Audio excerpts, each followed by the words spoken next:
warn you and I warn myself from something that's very, very easy to do right now. It's a subtle point, but it is extremely dangerous. And that is focusing on the problem itself. See, one of the most powerful stories to me is the story of Musa alayhi salam in front of the Red Sea. I feel like within this story, it's like a narrative that explains our whole condition and the reactions that we have when we are faced with challenges.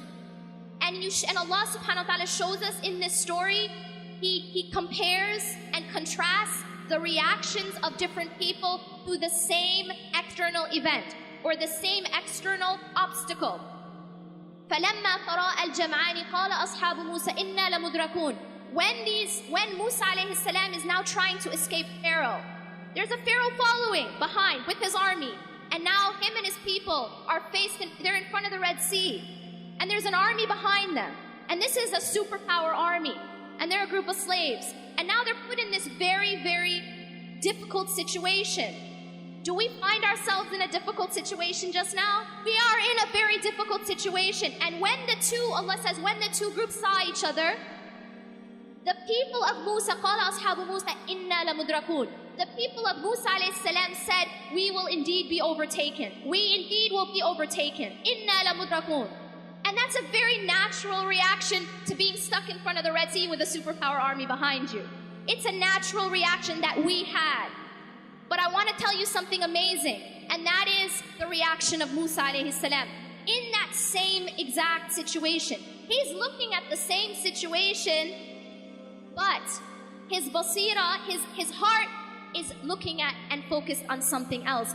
قَالَ كَلَّا. He said, no, by no means. The word kalla, as you know, is a very emphatic no way, absolutely not. قَالَ كَلَّا إِنَّ مَعِيَ رَبِّي سَيَهْدِينَ. Indeed, my Lord is with me, and He will guide me through this. The reason why I love this story so much is because this story isn't just a story. It's awesome, it's something we tell our kids, but it isn't a bedtime story. It is a sign, and Allah actually continues to say in فِي ذَلِكَ لَآيَةٌ, that indeed in this is a sign, but most people don't get it. Most people don't understand. It is, you and I are never going to be in front of a large body of water with an army behind us, but we are going to be put in situations where we feel trapped. And we are going to be put in situations where we don't see a way out. And we feel that way just now. We feel that way politically. We feel that way socially to a large degree. But what's so powerful here is how. How was Musa alayhi salam able to respond in that way? How was he able to say, no, we will not be overtaken. No, I'm not going to be taken. I'm not even worried that we're going to be overtaken. Why was he able to do that? And the answer is because his focus was not on the problem. His focus was not on the Red Sea, and his focus was not on the army. His focus was on Allah. His focus was that, no, إِنَّ مَعِيَ رَبِّي سَيَهْدِينَ. My Lord is with me. And if Allah is with you, you don't have to worry. He will guide me through. Allah is teaching us a timeless lesson. We're going to be put in situations where we feel trapped. That's a promise. We're going to be put in situations that look impossible. And what also strikes me about his story is that he didn't know how he was going to get out of that situation. It's not like people were going around splitting seas. This wasn't like a regular occurrence.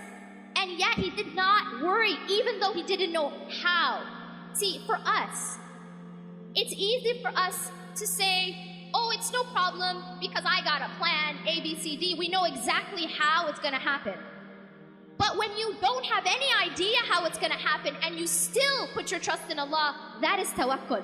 He knew Allah is with me and He will guide me through. Now y'all are going to say, but what about doing our part? What about doing our part? And the reality is, what's so beautiful about this story is that although obviously Allah subhanahu wa ta'ala was going to save him, Allah still asked Musa alayhi salam to take action. He's asked him to do something. He asked him to take his staff and strike the sea. And so he was still asked to take action. We are still asked to take action.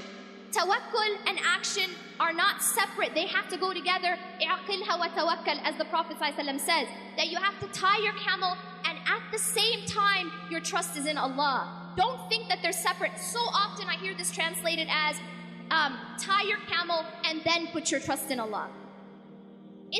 That's not what it says. It says, اعقلها وتوكل. When the man was told by the Prophet ﷺ, tie your camel and put your trust in Allah, the two are simultaneous. We don't work and then depend on our work and depend on our deeds for results. No, we work and we depend on Allah for results.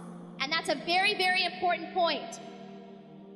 One of the things that happens a lot, and this is a pitfall that a lot of us activists fall into, is that we put our trust in our own activism.